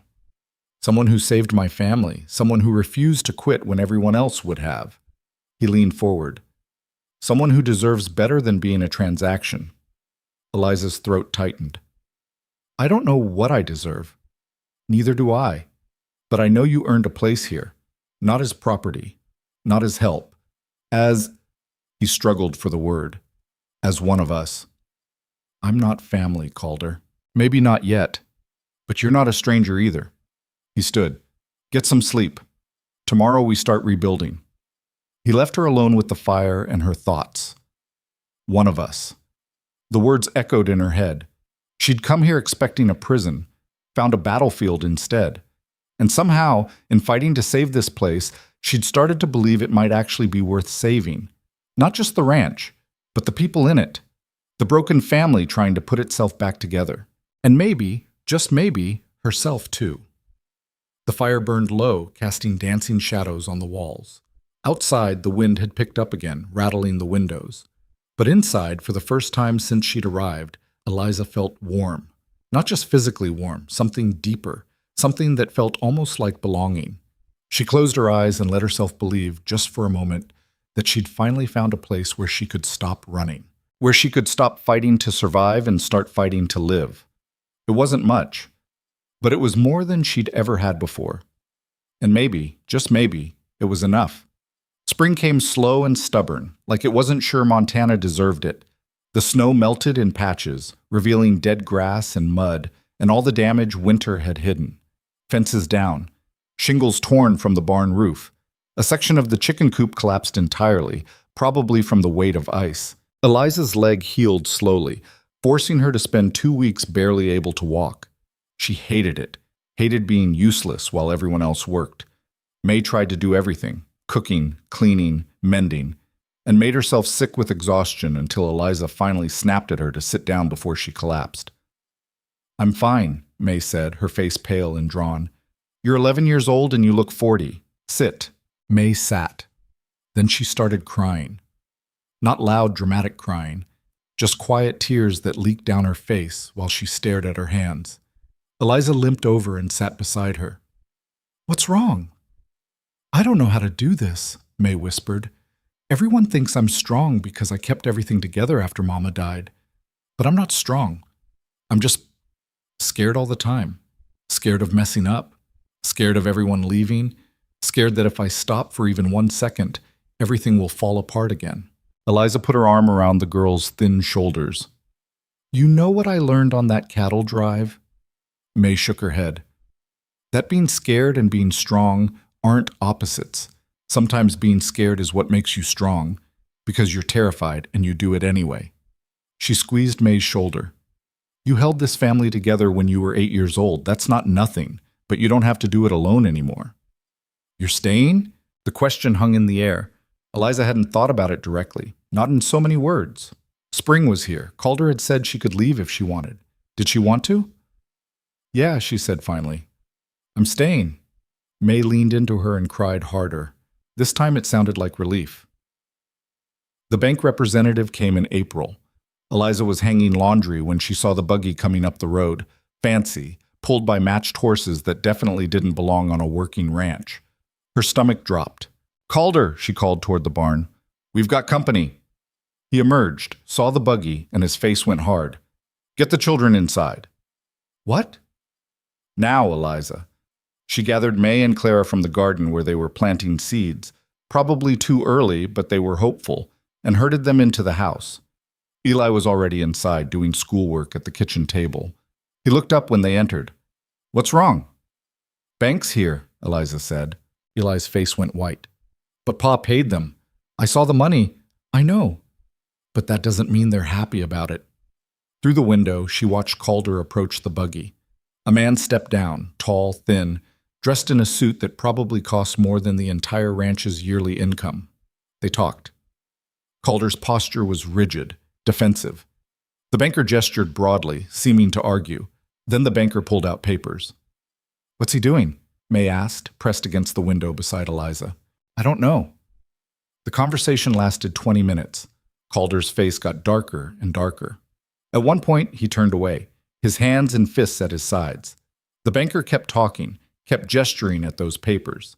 Finally, Calder took the papers. The banker got back in his buggy and left. Calder stood in the yard for a long moment, staring at the papers in his hands. Then he crumpled them and threw them in the dirt. Eliza went outside. "What did he want?" "To tell me I missed a payment." "What? But we paid the principal.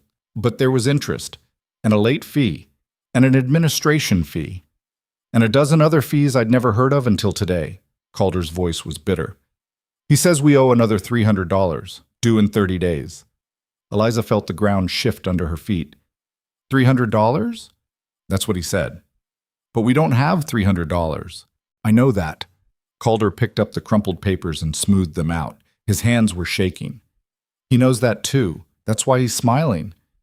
There has to be something we can do. Like what? We don't have cattle to sell. We don't have anything to sell except the land itself.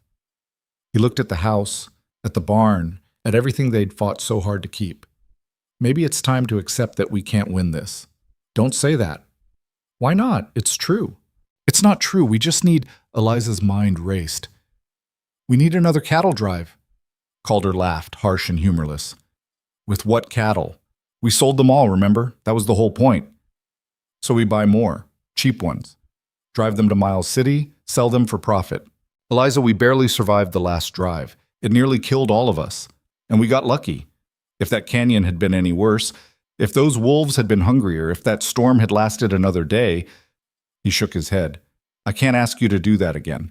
I can't ask Eli. You're not asking. I'm offering. No. Calder, I said no. His voice was final. I won't risk you again, either of you. If we lose the ranch, we lose it. But at least everyone stays alive. He walked away toward the barn, his shoulders slumped in defeat. Eliza stood in the yard, fury building in her chest. After everything they'd done, after everything they'd survived, he was just going to give up? She found Dutch in the barn, mending tack. The old man looked up when she entered. You look angry, he observed. Calder's giving up. Heard about the bank. We can't just let them take the ranch. Dutch set down his needle. Girl, I've known Calder Voss for 15 years. Watched his daddy build this place from nothing. Watched Calder take it over when his daddy died. Watched him marry that woman, watched her die. He paused. And I never seen him give up on anything. Not once. Until now. So what changed? You did. Eliza stared at him. What? Before you, he had nothing to lose except things. Land, money, cattle. Things you can replace if you're stubborn enough. Dutch picked up his needle again. But now he's got people he cares about, and people you can't replace. That's why he's scared. Because losing you or that boy would break something in him that wouldn't heal. So what am I supposed to do? Just let him quit? No. You're supposed to remind him why he started fighting in the first place. Dutch gestured toward the house. Those children in there? They're watching, learning what happens when the world knocks you down. Calder can teach them to stay down, or he can teach them to get back up. Choice is his.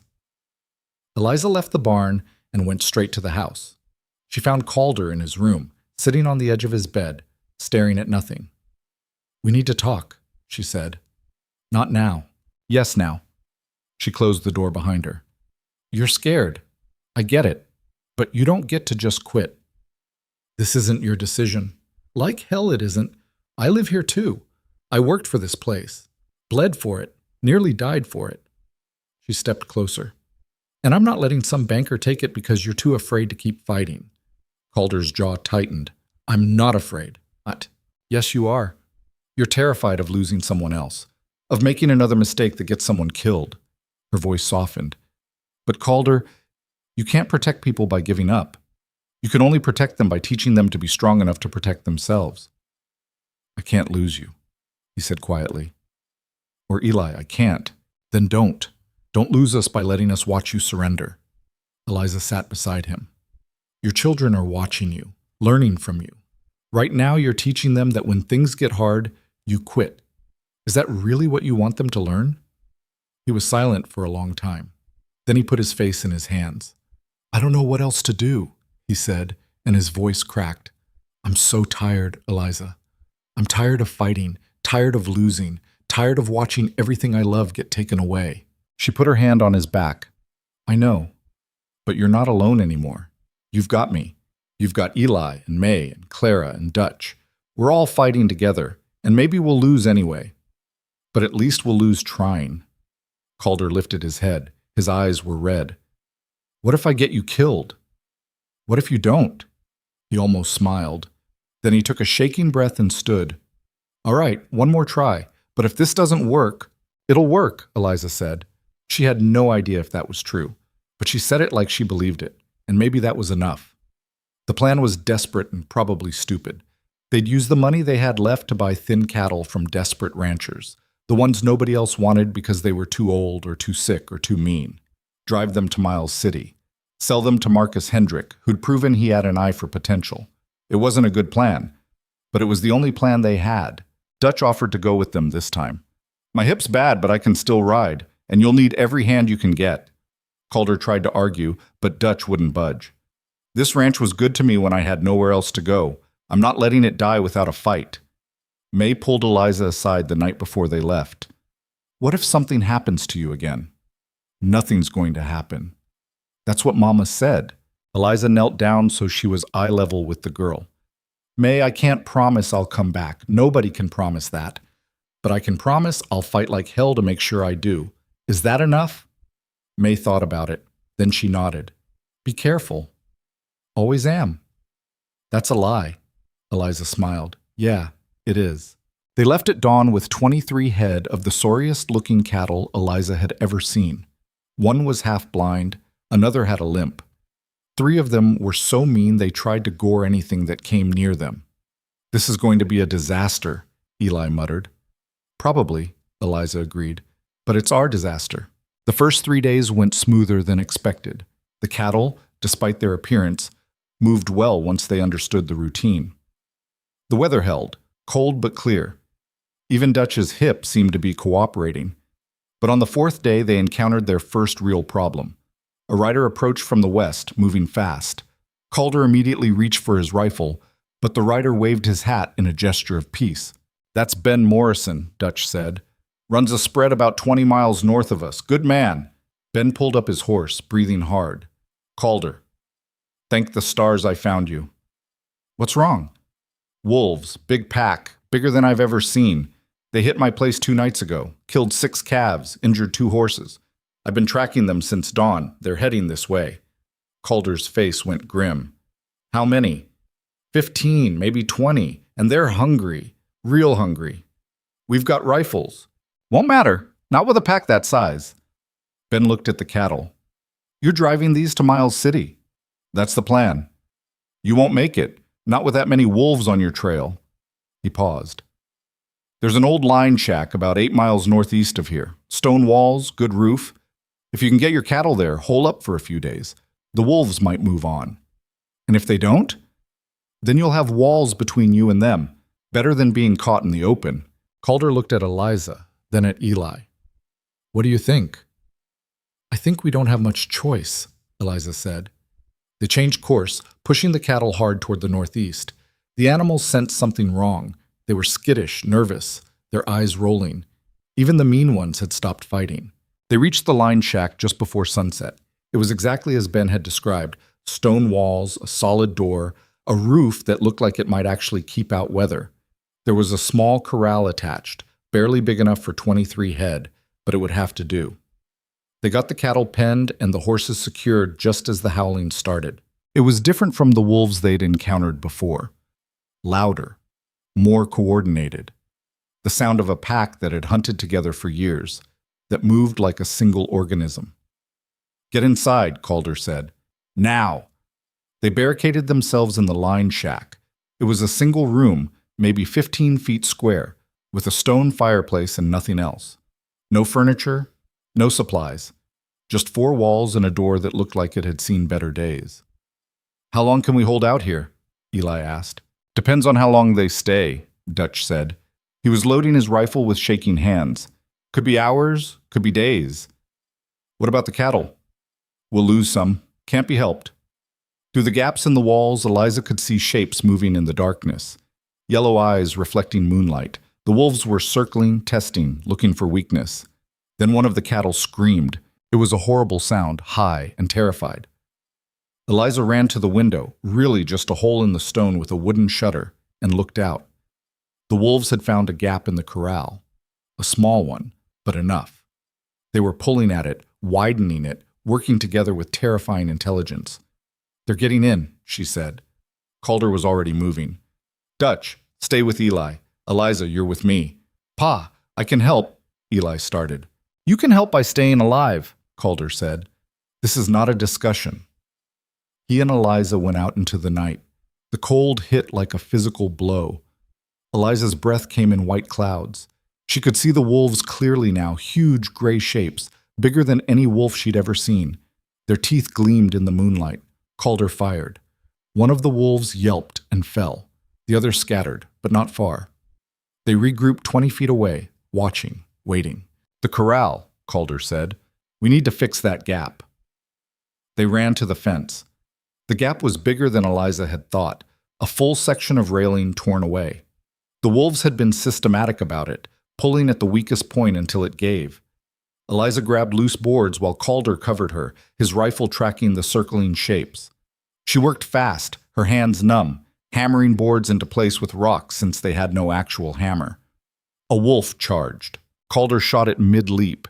It fell 5 feet from Eliza, close enough that she could smell its breath, rot and blood, and something wild. "Faster," Calder said. "I'm going as fast as I can." Another wolf charged, another shot. This time Calder wasn't quite fast enough. The wolf got past him, lunging for Eliza. She swung the board in her hands like a club. It connected with the wolf's skull with a sound like breaking wood. The wolf staggered, snarled, and Calder put a bullet in it. "Done?" Eliza gasped. The gap was sealed. Not well, but enough. They ran back to the shack. Behind them, the wolves howled in frustration. Inside, Eli and Dutch were at the other window, rifles ready. "You okay?" Eli asked. "Fine," Eliza said. She wasn't fine. Her hands were shaking so badly she could barely hold her rifle. "How's the cattle?" "Lost 2, Dutch said. Rest are alive." 2 out of 23. They could survive that. Barely. The wolves stayed all night. They could hear them circling, howling, testing the corral for other weaknesses. Every sound made Eliza flinch. Every shadow looked like teeth and claws. Dawn came eventually. With the light, the wolves retreated into the trees. But they didn't leave. Eliza could still see them out there, waiting. "They'll come back tonight," Dutch said. He looked exhausted. "And the night after that. They know we're here now." "How long before they give up?" Eli asked. "Wolves don't give up. Not when they're this hungry. They'll wait us out." Calder stared at the remains of their fire. "We can't stay here forever. We're supposed to be in Miles City in 5 days." "Can't get to Miles City if we're dead," Dutch pointed out. "Can't save the ranch if we don't get there either." They sat in silence, the weight of impossible choices pressing down on all of them. "We could make a run for it," Eliza said finally. "During the day. The wolves won't attack in daylight." "Won't they?" Calder asked. "I don't know. But staying here means losing everything anyway. At least if we run, we have a chance. A chance to get killed. Better than a certainty of losing the ranch." Calder was quiet for a long moment. Then he nodded. "All right, we leave at noon, when the sun's highest. Move fast and don't stop for anything." They spent the morning preparing, checked weapons, rationed out the last of their food, rested as much as they could, though none of them could really sleep. At noon, they drove the cattle out of the corral. The wolves were waiting in the tree line. Eliza could see them, gray shapes against darker gray. Her heart hammered. "Move," Calder said. They moved. For the first mile, nothing happened. The cattle sensed the danger and needed no urging to hurry. The horses were nervous but steady. Then the wolves came. They didn't charge. They just appeared alongside the herd, running parallel, pacing them, waiting for someone to fall behind, waiting for weakness. "Don't look at them," Dutch said. "Keep your eyes forward." But Eliza couldn't help it. She looked, saw yellow eyes watching her, saw hunger that went beyond appetite into something more primal.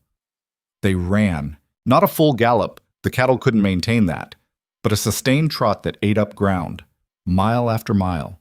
The wolves kept pace effortlessly.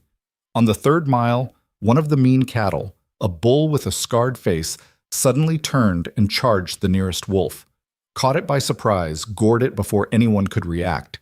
The other wolves fell on their wounded pack member immediately. The feeding frenzy gave the rest of the herd precious seconds to gain distance. "Keep moving!" Calder shouted. They kept moving. The wolves caught up within half a mile. But there were fewer now. The pack had split. Some stayed to feed, some continued the chase. By nightfall, they'd covered 15 miles. The wolves were still there, but farther back. Cautious now. They'd learned these humans had teeth. They made camp in the open, which was suicide, but they had no choice. Built the biggest fire they could, forming a ring of flame around the herd. Fed it constantly through the night, taking turns on watch. The wolves circled but didn't attack. The fire held them at bay. When dawn came, Eliza counted the herd. 21 head.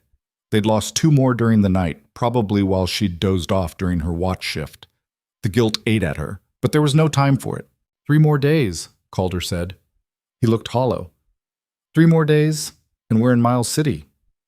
If we make it, Dutch added. We'll make it, Eliza said. She didn't believe it, but saying it out loud made it feel possible. The next 2 days were a blur of running and fear. The wolves stayed with them but grew more cautious. They'd learned that attacking cost lives. Instead, they waited for mistakes. On the second night, Dutch's horse went lame. Not badly, but enough that he couldn't keep pace. Leave me, Dutch said. Take the cattle and go. No, Calder said flatly. I'm slowing you down. I said no. They jury-rigged a way for Dutch to ride double with Eli, his lame horse limping along behind. It slowed them significantly. The wolves noticed. That night, they attacked.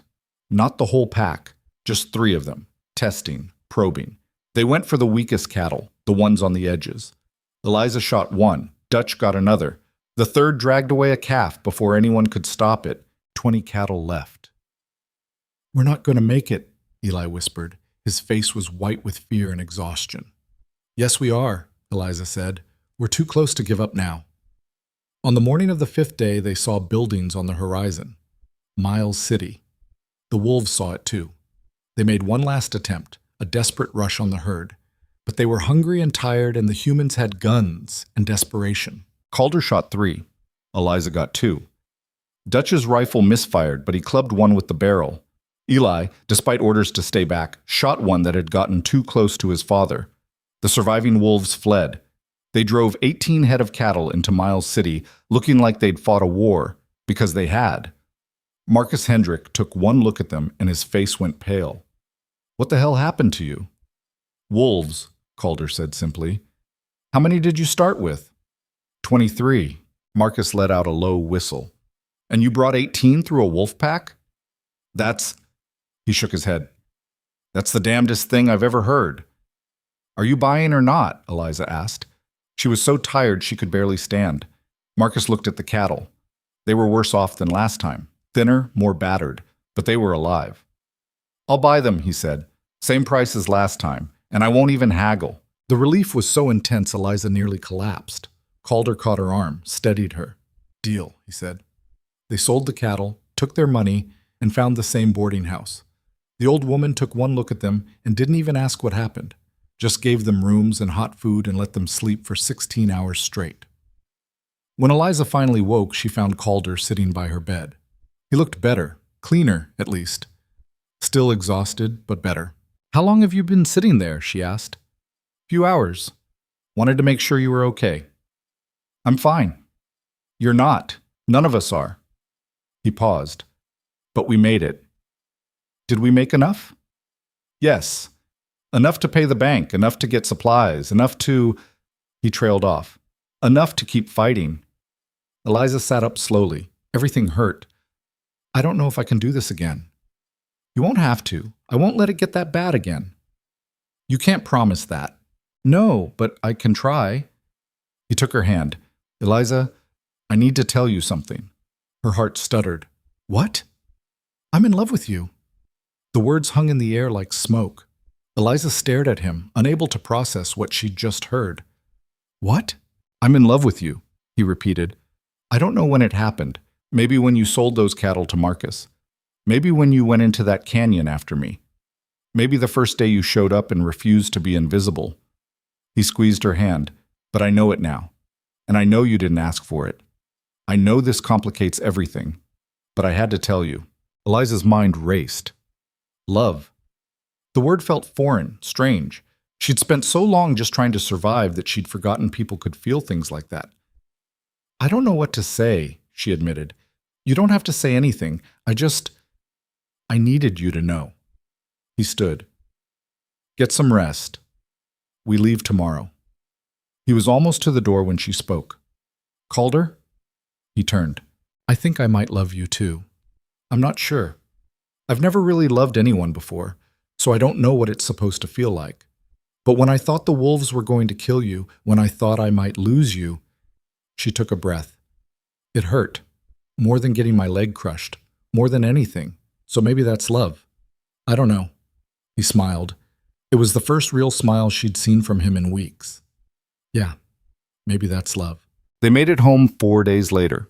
The children ran out to meet them, and this time Eliza didn't feel like an outsider watching a family reunion.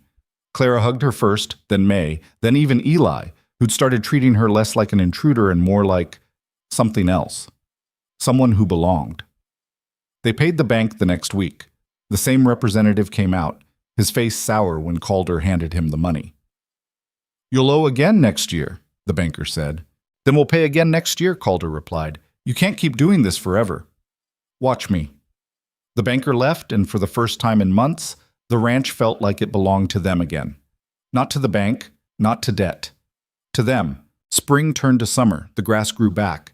The cattle, new ones, bought cheap and nursed back to health, filled out. May's garden produced vegetables. Claire's nightmares became less frequent. Eli grew 3 inches and started looking more like a man than a boy. And Eliza learned what it meant to build something instead of just surviving. In late July, on a day so hot even the flies were sluggish, Calder found her in the garden, pulling weeds. I need to show you something, he said. Is it urgent? I'm covered in dirt. It can wait until you're clean. She washed up and followed him out of the yard, up a trail she'd never noticed before. It wound through trees, climbing steadily until they reached a clearing at the top of a hill. The view was breathtaking. She could see the entire valley, the ranch below, the mountains beyond, the river cutting through it all like a silver thread. And in the center of the clearing was a grave. Eliza stopped. This is where she's buried. Yeah, Calder moved closer to the grave. It was simple, a wooden cross, a pile of stones. Wildflowers grew all around it, purple and yellow and white. She loved this spot, used to come up here when things got hard, said it helped her remember why we were fighting. Why are you showing me this? He turned to face her. Because I never told you the truth about what happened, about how she died. May told me. The wolves. That's what everyone thinks. But it's not the whole story. Calder's face was tight. She went out that night because we'd had a fight, a bad one. I told her we should sell the ranch, move somewhere easier. She said we couldn't give up. I said she was being stubborn. She said I was being a coward. He paused. She stormed out to check the cattle because she was angry at me, and she didn't come back. Eliza's throat tightened. That's not your fault, isn't it? If I hadn't fought with her, she still would have gone, because that's who she was. Eliza stepped closer. Calder, you can't blame yourself for someone else's courage. I blame myself anyway. For 2 years, I blamed myself. He looked at her. Until you showed up. And I watched you do the same things she did. Risk yourself, fight for this place, refuse to quit. And I realized something. What? That courage isn't something you can control. It's something you either have or you don't. And trying to protect people from their own courage just makes them resent you. He took her hand. I can't bring her back. Can't change what happened. But I can choose to honor her by not making the same mistakes again. What does that mean? It means I'm not going to try to protect you from yourself. If you want to fight, I'll fight beside you. If you want to risk everything on a stupid cattle drive, I'll help you. If you want to build something here, he squeezed her hand, then we'll build it together. Eliza looked at the grave, at the wildflowers growing around it, at the valley spread out below. This place had tried to kill her, multiple times, but it had also made her into someone she actually wanted to be. Someone strong, someone brave, someone who chose her own path instead of having one chosen for her. I want to build something, she said finally, something that lasts. What kind of something? I don't know yet, but something good, something worth the fight. Calder pulled something from his pocket, a small ring, simple gold. I know this isn't how these things usually go, and I know you didn't come here by choice, but I'm asking you now, with a choice. Marry me. Not because you're property, not because you owe me anything, but because you want to. Eliza stared at the ring. 6 months ago, she would have said no, would have run the first chance she got, but she wasn't the same person anymore. Yes, she said, but on one condition. What? We do this as equals, partners. I'm not going to be some rancher's quiet wife who keeps her mouth shut and does what she's told. Calder smiled. I wouldn't want you any other way. They married in September, in the valley, with the children and Dutch as witnesses. No priest, they just spoke vows to each other while May and Clara decorated everything with wildflowers, and Eli tried not to cry and failed. It was simple, imperfect, beautiful. Afterward, they had a dinner that was more celebration than anything Eliza had ever experienced. Dutch played a fiddle she didn't know he owned. May and Clara danced. Eli actually laughed, a real laugh, not the bitter sound she'd heard so many times before, and Eliza realized something that made her chest tight with emotion. This was what family felt like. Not perfect, not without scars, but real. The next winter was hard, but they survived it together. The winter after that was easier, and the one after that easier still. Word spread about the woman who'd crossed a frozen river to save a child that wasn't hers, about the cattle drives through impossible country, about the ranch that refused to die no matter how hard the world tried to kill it. People started talking about the Voss Ranch differently, not as a cursed place, but as a survivor. And Eliza, the girl who'd been sold for $300 and a mare, became the woman who'd saved it. But the best part, the part nobody talked about because it was too private, too personal, was this. Eliza finally understood what it meant to be free. Not free from work, not free from hardship, but free to choose who she wanted to be. Free to fight for something instead of just surviving. Free to build a life instead of waiting for someone else to give her one. On a spring morning 5 years after she'd arrived, Eliza stood in the garden watching May teach Clara how to plant seeds. The girls had grown. May was 16 now, beautiful and strong. Clara was 11, wild and fearless. Eli was in the north pasture with Calder, herding cattle. He was 18 now, tall and broad-shouldered, more man than boy. He'd started courting a girl from town, much to May's amusement and Clara's disgust. Dutch was on the porch, fixing tack, his hip finally healed enough to work again. He'd gotten slower, but no less stubborn. Everything was ordinary, normal, beautiful in its simplicity. And Eliza realized something that made her chest tight with emotion. She was happy. Not perfect, not without problems, but happy. She heard footsteps behind her and turned. Calder was there, holding something wrapped in cloth. "What's that?" she asked. He unwrapped it carefully. Inside was a leather-bound journal, the one that had belonged to his first wife, the one Eliza had found years ago in the kitchen cupboard. "I want you to have this," he said. Eliza shook her head. "That's hers. I can't." "She would want you to have it. Would want you to add your own story to it." He pressed it into her hands. "You saved this family, Eliza. Saved this ranch. That deserves to be remembered." That night, after everyone had gone to bed, Eliza sat by the fire and opened the journal. She read through the old entries, the hopes, the fears, the love and loss written in careful handwriting. Then she turned to a blank page and began to write. "My name is Eliza Crow Voss. I came to this ranch in the winter of 1884, sold like property by a stepfather who saw me as a burden. I arrived expecting a prison. I found a battlefield instead, but I also found something I never expected, a reason to fight.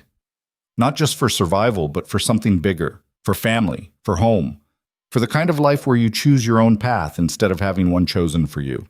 I learned that courage isn't about never being afraid. It's about being terrified and doing it anyway.